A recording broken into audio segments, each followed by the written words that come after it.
We are Daily News. You can support us with the super thanks button below. The war between Ukraine and Russia radically changed the security needs and elements in Eastern Europe for a long time. Neutral Finland and Sweden had to take drastic measures in the face of Russia's aggression. This situation led the two countries to become members of NATO. Despite Finland joining the alliance, Sweden is still pending with Finland's NATO membership. Last week, tensions rose in the Baltic and Nordic regions. In the face of this move, the Russian army immediately carried out a comprehensive navy drill in the Baltic, and at the same time, the tension was taken to the next level when the Russian ambassador in Sweden announced that the Scandinavian countries had now become Russia's legitimate targets. A critical response from Sweden to this move of Russia came without delay. The reckless statements of Russia lost their effect with the warnings of Sweden. Let's take a closer look at the developments that increased the tension between Sweden and Russia when Finland and Sweden applied for NATO membership last spring.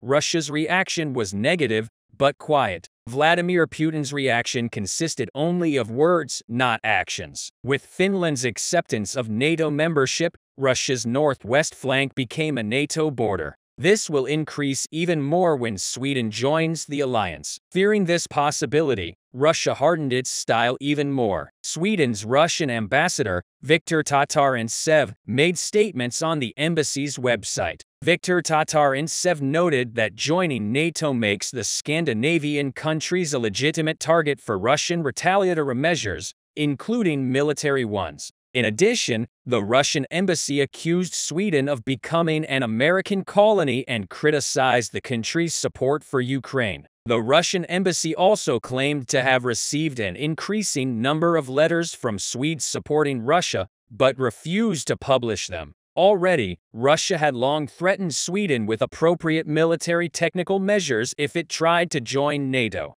The threats of the Russian ambassador, on the other hand, almost bumped into Sweden's harsh warnings. The Swedish Ministry of Foreign Affairs is summoning the Russian ambassador to protest the blatant attempt to interfere. Swedish Foreign Minister Tobias Billström reported that the Ministry of Foreign Affairs will summon the Russian ambassador to make a clear statement against this obvious attempt to influence. Billström said Sweden sets Sweden's security policy. No one else does. For now, it's not possible to predict how the tension between Russia and Sweden will end. New developments in the future will enable us to comment more clearly. Now let's broaden our perspective a little more and consider Sweden's support for Ukraine. Since the beginning of the war, Sweden has provided critical military aid to Ukraine. It provided long-range anti-tank missiles, 15 coastal defense systems, long-range Archer howitzers, light tanks, millions of military ammunition and equipment to the Ukrainian army. Sweden has also several times increased its military ammunition production capacity for Ukraine. In January, the Swedish administration, one of the supporters of Kiev,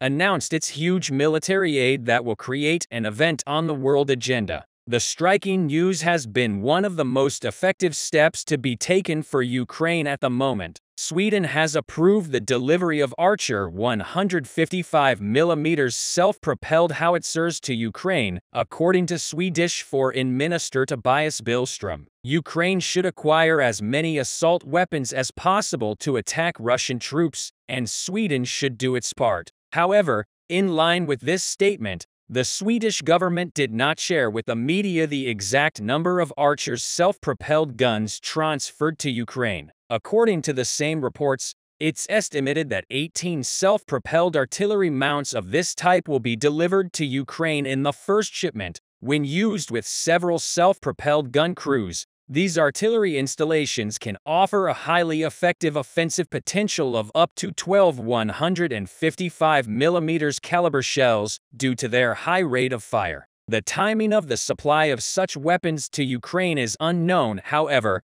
given Sweden's previous statements of intent to supply arms to Ukraine and the timing of deliveries. The transfer of these Archer self-propelled guns is likely to take place very soon. The Stockholm administration also announced that it will send 50 CV-90 armored vehicles and law-portable anti-tank missiles to the Ukrainian armed forces. Prime Minister Ulf Kristersson announced that Sweden will send CV-90 infantry fighting vehicles, Archer artillery systems, and low anti-tank missiles to Ukraine. Speaking at a press conference, the Prime Minister stated that his government has argued on a three-part military support package for Ukraine, including the first decision to start the delivery of artillery system Archer to Ukraine. Earlier, Sweden announced its plans to send the ingeniously developed Archer artillery system to Ukraine, but the information about the CV-90 combat vehicles came as a surprise to everyone. At the same time, according to Swedish Defense Minister Paul Johnson, the government aims to hand over all weapons and provide training for the Ukrainian army in the next few months. Sweden's aid to Ukraine is enough to anger the Russian leader. Russia has announced that it will make military reinforcements near Sweden and Finland, both in response to this act of cooperation between Sweden and Ukraine and against the risk of Sweden joining NATO. Also, given the continuing need to focus on the war against Ukraine, Moscow has now relied on gray zone tactics to undermine NATO's position in the region. As it is known, explosions in the Nord Stream submarine pipelines in the Baltic Sea in September 2022 caused heavy damage and initiated separate investigations in 3 different countries. Pipelines connect Russia and Germany. The incident, which Swedish authorities had previously confirmed to be an act of deliberate sabotage, spawned several theories regarding the identity and affiliation of the alleged criminals who were allegedly involved by a pro-Russian US and pro-Ukrainian group. The Kremlin, the White House, and the Ukrainian government vehemently denied involvement. Mats Lindqvist, the prosecutor who led the Swedish investigation, said these speculations have no bearing on the ongoing investigation, which is based on facts and information emerging from analysis, crime scene investigations, and collaboration with authorities in Sweden and other countries. Sweden is investigating after 2 of the gas leaks occurred in waters within its exclusive economic zone. Sweden's insistence on NATO, Russia's threats, and the Ukraine war continue at full speed. So what can NATO do in this situation? NATO's new enlargement creates the need to manage both the short-term and long-term evolution of the Russian threat. In the short term, NATO should plan to increase defense and resilience against hybrid threats. NATO may want to further demonstrate its willingness to respond proportionately to hybrid attacks attributable to Russia in response to Russia's growing nuclear threat. NATO should review its nuclear stance, including expanded deterrence and the role of nuclear weapons in escalation management and war preparations in nuclear fallout-affected environments. The alliance should also plan to control the conventional threat posed by a resurgent Russia in the Scandinavian Baltic theater without taking unduly provocative steps. The integration of highly capable Swedish and Finnish armies into NATO will bolster the alliance's regional deterrence stance, but more can be done. This should include changing the alliance's command structure, reviewing the contingency plan in the region, improving the Swedish and Finnish reinforcement infrastructure, holding new large-scale exercises in Northern Europe, and developing capabilities such as air and missile defense and intelligence in the High North. The accession of Finland and Sweden could significantly increase regional stability. Still, the alliance cannot ignore the risks that come with it. These steps will help ensure that NATO is ready for any response Russia has in mind. We'll have to wait and see how the Scandinavian countries' accession to NATO will affect the Ukraine war. The war in Ukraine is set to become even more fierce as both sides launch their massive spring offensive. Ukraine is targeting Crimea, which Russia annexed in 2014 with powerful tanks, anti-ship missiles, and armored vehicles, especially from the west. We know that Russia relied heavily on its military bases in Crimea last year to launch attacks that allowed it to seize territory in southern Ukraine. Ukraine has identified weakening these bases as the main goal of winning the war. Current indications show that the possibility of an operation comes to the forefront in a way that will disrupt the geographical integrity of the occupied Crimean Peninsula and other occupied regions and the Russian mainland. On the other hand, we see that the armed forces of the Russian Federation have strengthened their defense lines in the Crimea and the southern sector and are going to form a fortified position. Ukraine is completing its preparations to play its bravest move, stating that they see no other choice but to target Crimea. The new thinking about Crimea, which Russia legally annexed in 2014, shows the evolution of its war-related policy. Nowadays, both Russia and Ukraine are planning new offensives by making preparations. On the other hand, Europe is now even more insistent that Crimea is part of Ukraine. Ukraine in particular does not bring the Russian Navy closer to its shores, and on the other hand, it forms the infrastructure of the Crimean offensive. For this, it is essential that Ukraine does not push back the Russian Navy. In this case, there are 120-kilometer range Harpoon anti-ship missiles that Ukraine has received from the West. In addition, the 240-kilometer range AGM-84 Harpoon anti-ship missiles and the 560-kilometer range Stormy Shadow missiles that the Ukrainian Navy will purchase are sufficient to completely end the Russian Navy's dominance on the Ukrainian coast in this direction.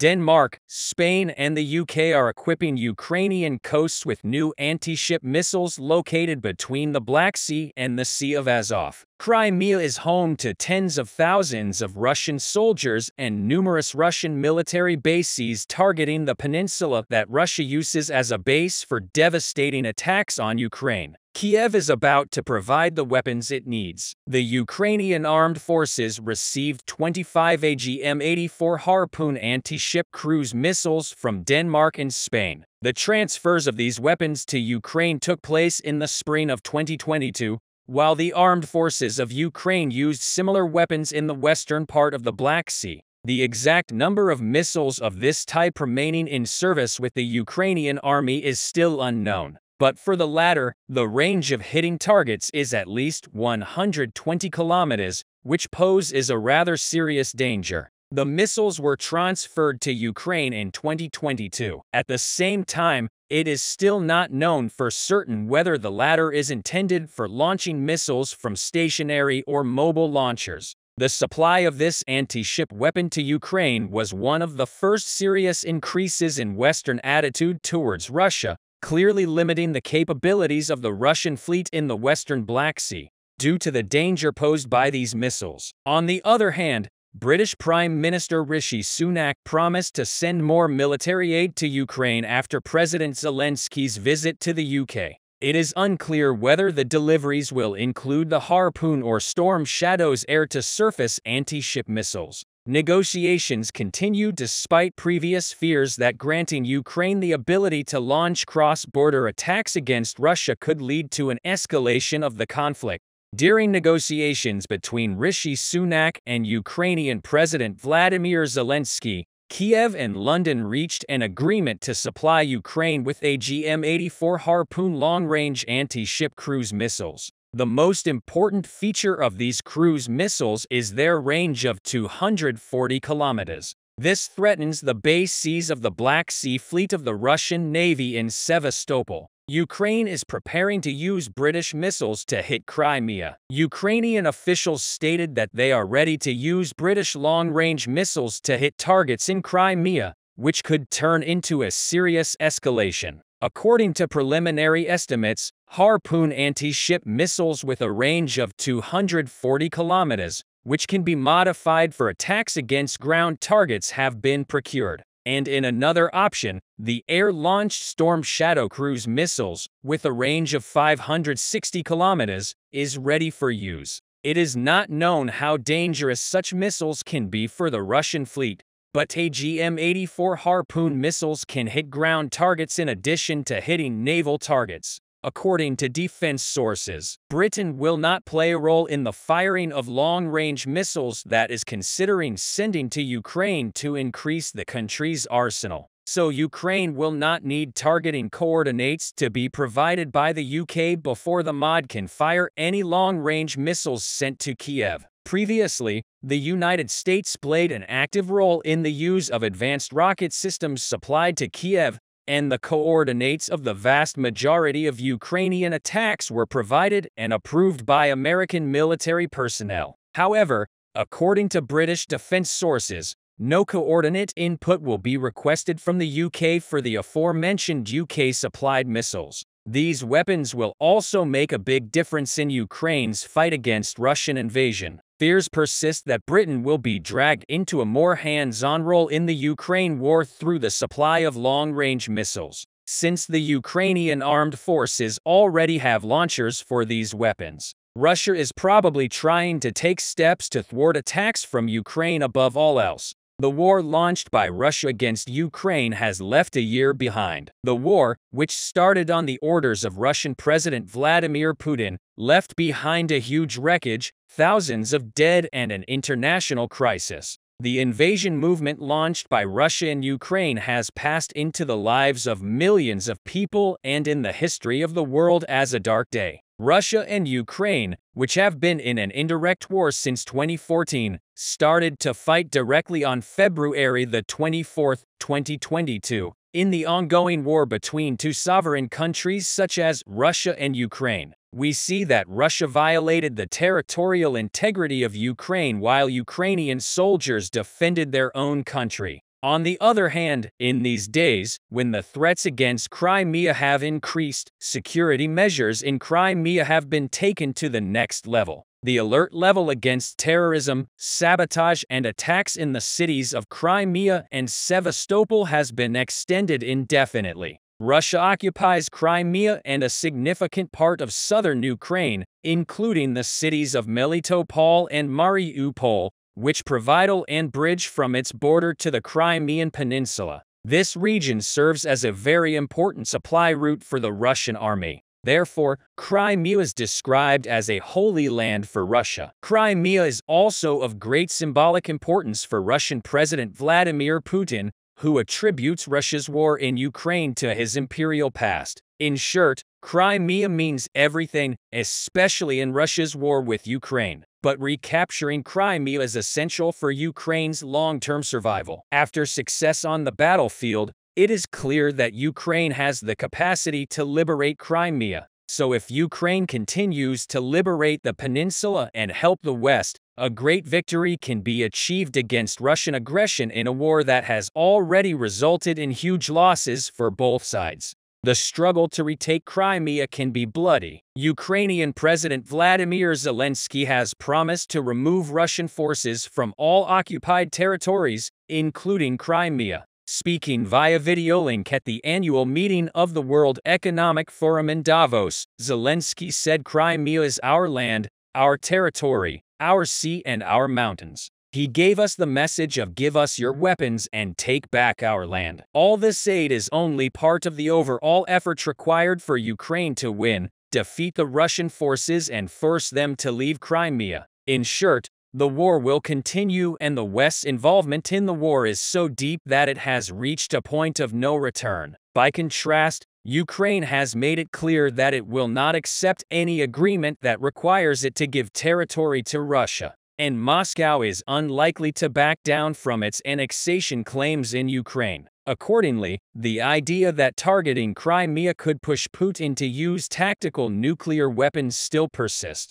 We will see more clearly in the future whether Putin's nuclear threats are just a bluff to deter further Western support for Ukraine or whether they are serious. There are a lot of updates from the east. The Russians devoted almost all of their artillery systems in the region to suppress Ukrainian firing points in the high-rise buildings. But because Russian artillery is not precise, they were forced to move it very close to the front line to avoid hitting their own people due to error. Ukrainians deployed 5 artillery brigades with long-range Western weapons and started hunting them down. Last time I told you that due to the weather conditions, the activity in the fields decreased and all the fights moved into the city center. I also told you that due to the temporary lack of targets on the flanks, Russians concentrated their artillery fire on the city center and managed to push Ukrainians out of the city hall. The freshest report suggests that the city hall was destroyed after Russians captured it.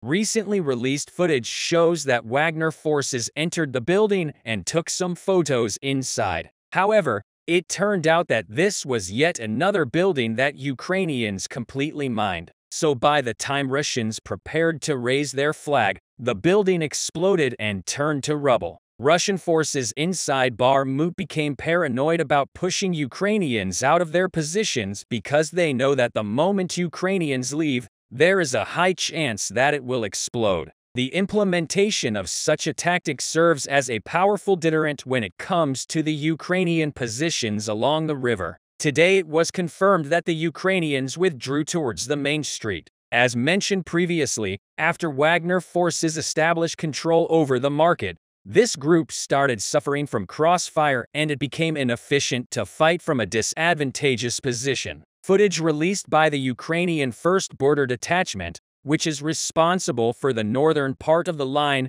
indicates that the fights are taking place in the residential area with small houses next to the awesome industrial complex. Footage by the Ukrainian 93rd Mechanized Brigade, which is responsible for the southern part of the line, indicates that they assumed firing positions in the city center and used grenade throwers to complicate Russian advances. As noted last time, Russian artillery is increasingly targeting such Ukrainian positions. A week-old footage published by Wagner forces revealed that Russian artillery is located only 10 kilometers away from the city center. Judging by the direction of fire, Russians have concentrated their artillery systems around Pokrovsky, which is not surprising because from here they can also cover the whole northern flank, which was very active up until recently. Ukrainians are conducting intense counter battery fire. In fact, Ukrainians have accumulated at least 5 artillery brigades around Bakhmut and around the same number of artillery battalions. Ukrainian 112 Brigade showed how they spotted and destroyed Russian artillery hiding between small houses. Another footage shows how Ukrainians are using an Excalibur to destroy Russian artillery hidden in a tree line. The increased presence and use of Western artillery systems in the Bakhmut direction makes a huge difference and may indicate that Ukrainians are practicing before the counter-offensive operation. However, smaller artillery detachments from mechanized or assault brigades have less sophisticated machinery at their disposal. Nonetheless, as recently revealed, they are making very good use of what they have. An artillery crew from the Presidential Brigade showed how they took tubes from the Grad system and used them on cars to fire one rocket at a time. Such an approach proved to be useful when they didn't want to destroy the whole building. For example, one Ukrainian soldier published a video showing how he got trapped inside the house because there was a Russian sniper in front of his position. He gave the coordinates to the artillery and after several tries, they hit the right window and cleared the place. Overall, artillery proved to be the most important asset on the front lines. And given that almost half of the fights every day take place in Bakhmut, Ukrainians have relocated a lot of artillery in the region. They are using it to conduct counter battery fire, help to suppress enemy fire and destroy firing positions. But most importantly, these 5 artillery brigades are practicing to use Western artillery systems before the coming counter-offensive operation. What do you think about this? As Daily News team, we will continue to closely follow the developments in Russia and bring you the latest news. Our team spends a great deal of effort to prepare these news. You can support our team for the development of independent journalism. For this, you can use the Super Thanks button below the video. We also carefully read your comments on our news. We would like to know what you think about this incident. What do you think was the purpose of this attack? What do you think about the explosions in Russia and how do you think this will affect the course of the war? Share your thoughts with us. Follow us for more updates.